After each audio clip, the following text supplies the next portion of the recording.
consumer growth and categories at Uber India and South Asia. It's over to you, Hina.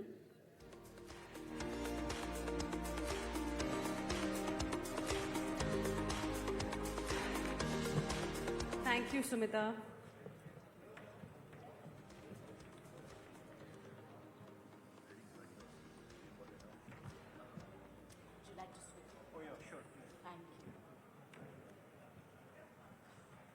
Building the India advantage. Now that's something that we are going to be discussing with our wonderful panel this afternoon.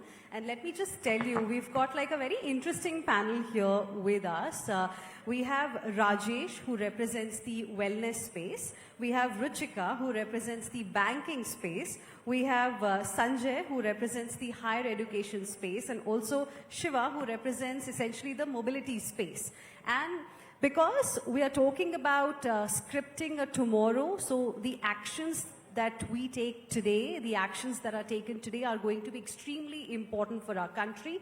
And today, India is being seen as a key engine when it comes to the global growth. So I want to ask each one of you, with respect to the sectors that you represent, what is that one advantage that India really has right now? Let's start with you, Shiva.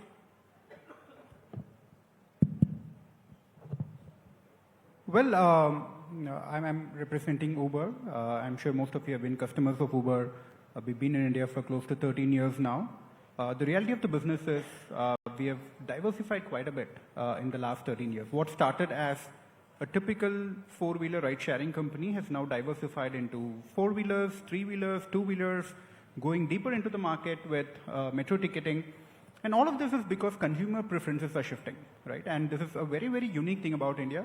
A very unique feature about India, if I have to answer to your question, which is the consumer preferences, the kind of challenges and opportunities that we have in India are very unique, which helps us in multiple ways. One is the kind of innovation that we do in India.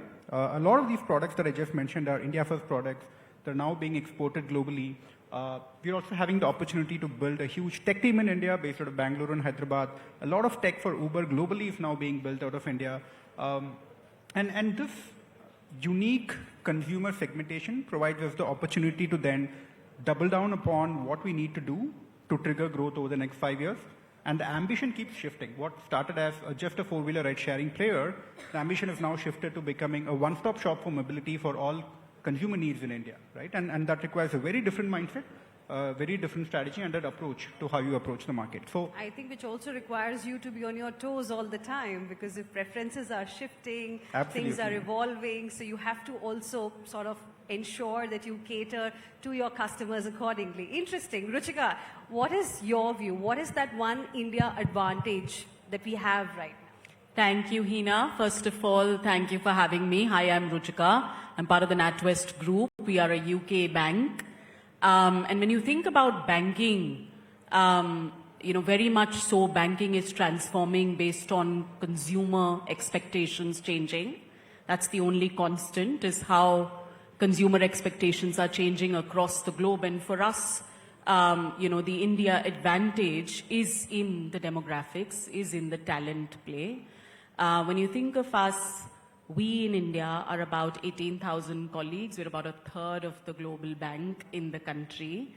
And we're a microcosm of the global bank, right? We run a lot of our technology, data, AI, finance, risk, operations out of India. And we take advantage of that phenomenal talent base that we have, the pace of skilling that's happening in the country, as well as, if I may, over the last half a decade, the innovation that has happened in the digital public infrastructure all the way up and down the stack, and how that has had an effect on that demographic and the talent is what we are taking advantage of even as we build our teams here. Okay. Talent pool, demographic dividend, great. Rajesh Chandan, what is your view? Today, if you see the internet costs in India, it's just 10 to 15 rupees per GB. Compared to the world, where is the average is around $3 to $4 per GB. This has made an India advantage to scale up at a larger level. A smallest tier 2 or a tier 3 cities can also export their goods can reach to the global audience across. We at Elements Wellness, we have 900 plus shops across India, point of sales. We have 5 lakh plus wellness experts. We make sure that all our transactions are 100% digital. That's an added advantage. Through the internet connection, we are able to reach to the remotest location. I'm a part of something called National Traders Welfare Board of India, which is the government of India's part, which conducts meeting every week and make sure that every individual trader across India, they can give their queries to the government and they get resolution. More than 2,350 resolutions we are given, which means it builds the confidence to the last point, to the last trader also, that Indian digital economy is helping them to scale up to the biggest level. So that's the India advantage of what we have today. Okay, Shiva. I'm Sanjay. Oh, sorry. That's okay. So I'm from Jar Education. Jar Education is 2009 formed company, 16 years bootstrap in EdTech, where the space is little defamed or whatever, but profit making since inception, and dilution only done when we got listed on 30th of September last year. Okay. To your point, demographics are in favor of India. 65% of our population is below the age of 35. That's one biggest advantage. Second advantage is in India, we first tell our kids, learn, learn, learn. And later on, if it is difficult, earn and learn. Right? And if you look at the global market on digital learning, EdTech is globally around $250 billion US, and is expected to be more than $400 billion US by 2030. Same way in India, the total addressable market for the higher education, online and certification was in 2023 around 13,200 crore, which is expected to be by 28, 41,450 crore. So the CAGR growth is around 25.7%. And fortunately now, the IIMs and IITs have plunged into executive education in a major way. Earlier it was not the case. And because of the new education policy, 2020, wonderful things are happening. The online degree diplomas are put at par with the conventional degree diplomas. By that, there's a big upsurge by the corporate acceptance for the online programs. Second, the national education policy mentioned that the higher education GR, gross enrollment ratio, to be increased to 50% by 2035, which is currently only 29-30%. The humongous task, right? So online has to be there. Correct? And in online, the IIM IITs, as they're increasing the executive education program, and now everybody has understood in the corporate world, we have to be perpetual learners. The days are gone that I did my BTech, MTech, doctorate, it's over. Second biggest part is the corporatization of education has to happen. Because industry says grads are not employable. Institutes are saying my grads are employable. Now where is the gap? The gap is, with due respect to all academicians, maybe sitting here or across the globe, you're not gone on the shop floor. You're not working in the industry. You cannot teach merger acquisitions or valuations from book. Right? Did you do 2-3 merger acquisitions? Even simple example like an HR guy who has handled strike can tell about what is strike, what is layoff, what is lockout. But you cannot read a book and say section 2Q under Industrial Disputes Act defines strike as cessation of work, blah, blah, blah kind of thing. So the teachers will have to go to the industry. Teachers have to be the leaders and leaders have to be teachers. So when the corporate guys will come in the academia and tell what is required by the corporate world, then only the actual education will be fruitful, meaningful. Then only this, all grads are going to be employable. And now degree days are gone. Nobody is going to look at, after some time maybe, degree and diploma. What skills you bring along with it? Including IBM, Google, Microsoft, they said, okay, degree as mandatory one part is okay. But what your skills, what project you handle, what exposure you got and you are bringing. So India advantage is the parents will not take some fancy clothes for themselves, but they educate the kids. The Asia, particularly more of the psychology is learn, learn, learn. I will give you an example if you don't mind. Now, even the tech people or the medical professionals have understood that we have to be jack of all. The days are gone that I am master of my own domain. Everybody. So we were just giving a program to IIM Trichy 3 years before. So we gave a program on healthcare management. They said, healthcare management niche area, will you get the learners? We said, yes, we'll get the learners. Out of 93 learners we got, 27 doctors. So while giving a talk, I asked one doctor, You will be in OT, operation theatre, or you will handle finance. He said, Dr. Salonki, we did that mistake for the last 15, 20 years. We were only in the OT. Where the money has gone, I don't know. So now when I have to start my own hospital, I should know finance, I should know HR, I should know marketing, I should have some glimpse of IT, right? So this is how the things are changing. When IT guys want to start their own organizations, they want to understand finance. But then, Sanjay, we are also living in the age of AI, where everything is going to be dominated by AI. I mean, today, if I want to know about a particular subject, I just need to quickly go to, one of the apps that's available, ask the question, and then I get the answer within seconds. I mean, that's how fast the system really is today. So do you think our education system is aligned to the future needs, because the future is going to be dominated by AI? Yeah, you are correct. AI is going to support. AI is not going to replace the teachers entirely. Okay, they will supplement. Right? So a teacher will understand the psychology, the learner's ability, and give an exact example which he is asking for. AI can give, but again you have to be careful what information you get from where, how authenticate, how good, proper, and I think it will take some time to we learn only directly from robots or machines or from AI. Still that teacher or my kids should go to school and all that is bound to be there. And only thing as I just mentioned, the teachers, like I give a good example, I'm Ahmedabad. A lot of faculties on the board of the companies. Now when you learn in the board meetings, right, you come and give it back in the classroom. That's why the employability is best in Ahmedabad and all those top-notch institutes. So that we'll have to learn. Let the teachers go to the industry.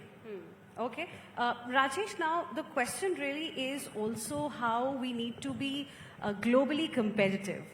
There is, a cost advantage that India really has. Prime Minister Narendra Modi, before the budget session of Parliament and before the budget was presented, made a very important point that Indian companies need to now focus on quality. If we want our products to be picked in the world, then we need to focus on quality. So what is being done to also get trust and aspiration for Indian products that are made in India? See, the global consumer today trusts, like, he is not thinking where the product is being made. He is actually looking for the quality of the product. India, from ages, we have yoga, we have Ayurveda, right?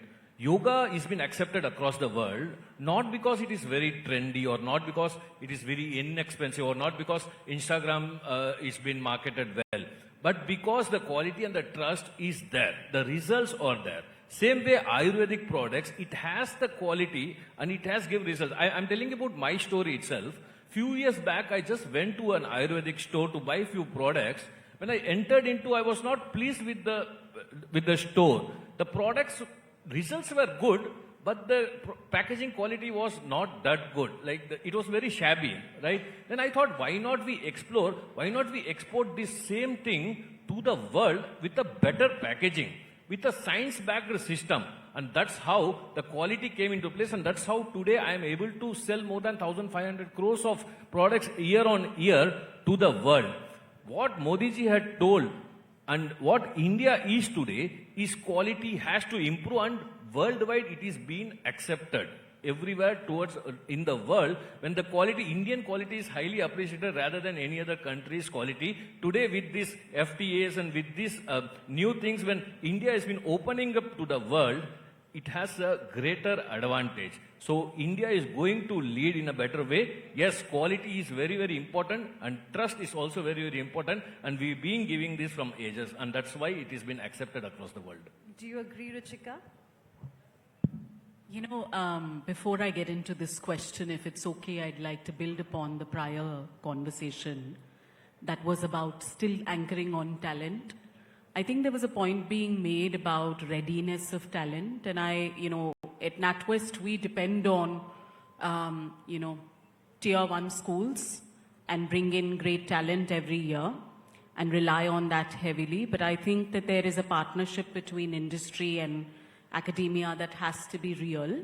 When we bring interns into the organization, it's equally important that our interns are actually working on production scale projects and are not necessarily just working on dummy projects, etc. So therefore, building skills that are, taking them to true employability, as was being said. I do think that there's also newer schools out there that have been built by, and have been founded by ex-corporate leaders, etc., that are placing a premium on project-based learning, which I think is really helpful to bridge that gap.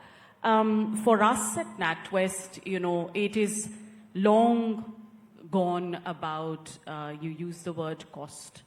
For us, it hasn't been about cost for a while. It has been about talent, as I said. It has been about building a long-term strategic asset in India for the NatWest Group.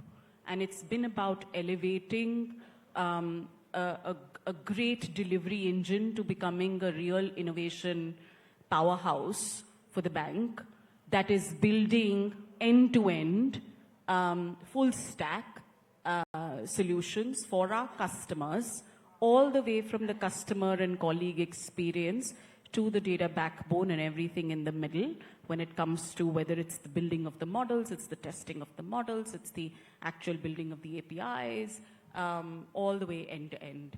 And that has been about true value creation and driving enterprise KRs, key results, versus about doing things because, commodity.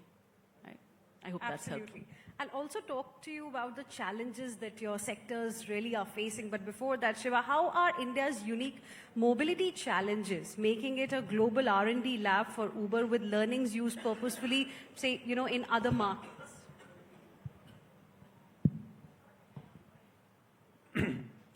So, as I said, a lot of products are actually tested, innovated in India. There are a lot of archetypes that we have taken globally. For instance, if you look at intercity trips or outstation trips, used to be a very India unique use case where you want to travel to a different city, it's a highly offline market, you hire a cab from the market.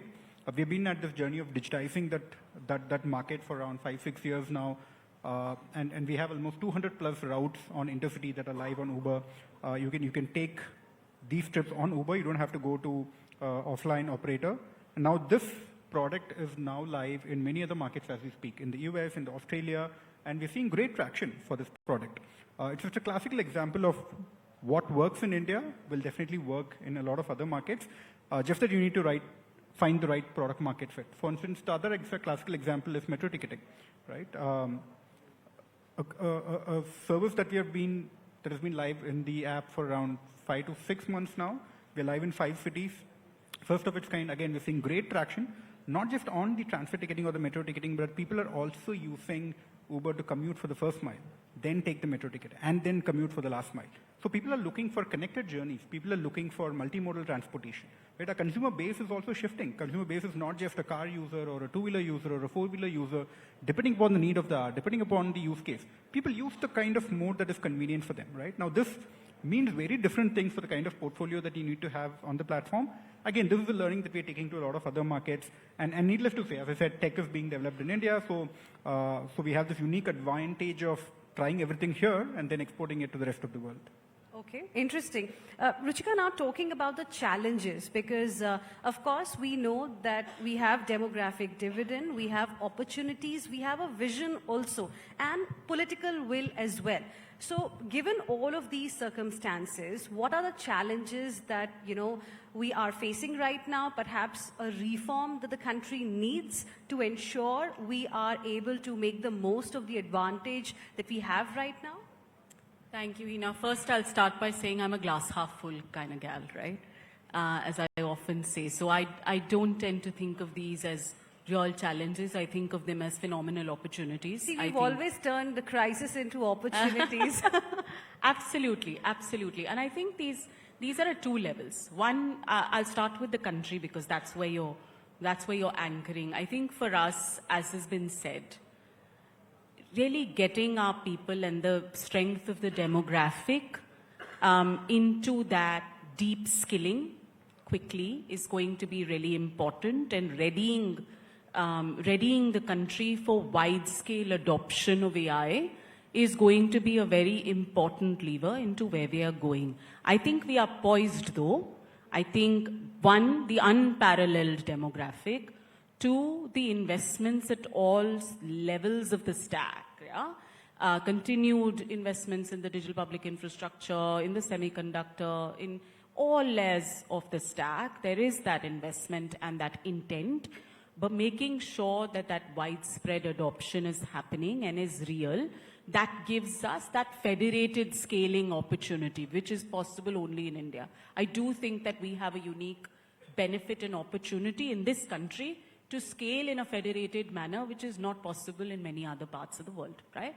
For us in banking, and closer home, for us in banking, consumer behaviors are changing, consumer expectations are changing, and for us, our challenges or opportunities are really about building those connected consumer experiences in digital banking based on consumer needs and wants, and building more productivity for our colleagues in the next iteration. How do we innovate faster, right? How do we fulfill the needs of our customers faster, and do so in a world which is AI-powered but human-centric?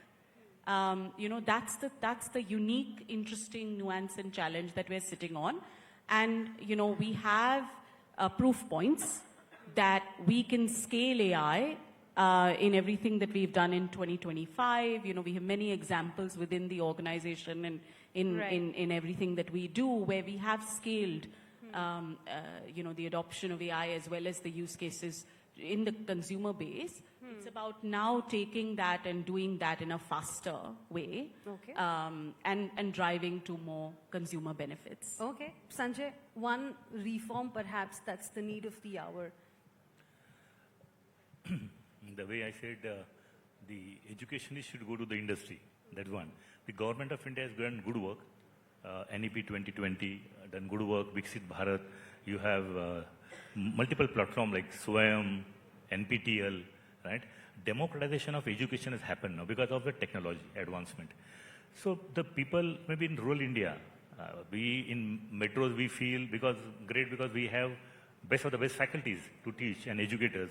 What about the rural India? Because one of my faculty, when I did my MBA, he taught me, mind-boggling. I said, if such faculties are available to the people in Kolhapur, Sholapur, Begussarai or Jabalpur, the rural India, the real diamonds and jewels are also in rural India, right? And that's because of online and this digital learning, this is possible now. So the people never dreamt that I can learn from IIM Ahmedabad or IIM Trichy or IIT Madras, IIT Delhi.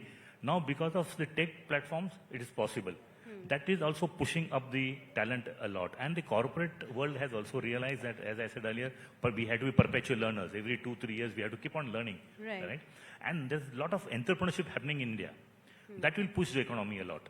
So hats off because of Viksit Bharat 2047 or whatever the steps being taken. That has given a good push, and I think the future is very bright. Okay, future is bright, Rajesh, but is there any challenge that you want the government to immediately address? In UK, there is a Ministry of Happiness. In UAE, there is a Ministry of Tolerance. Okay, if India and the globe has something on Ministry of Global Happiness Index, today India needs a healthier world, right?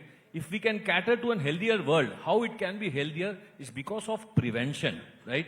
Rather than cure, if we start early and start prevention, if government comes with a reform that from the age of 25 itself, you will have to practice these things and measure the happiness, then I think at the age of 45, they won't end up in hospitals, rather they will be happier at home.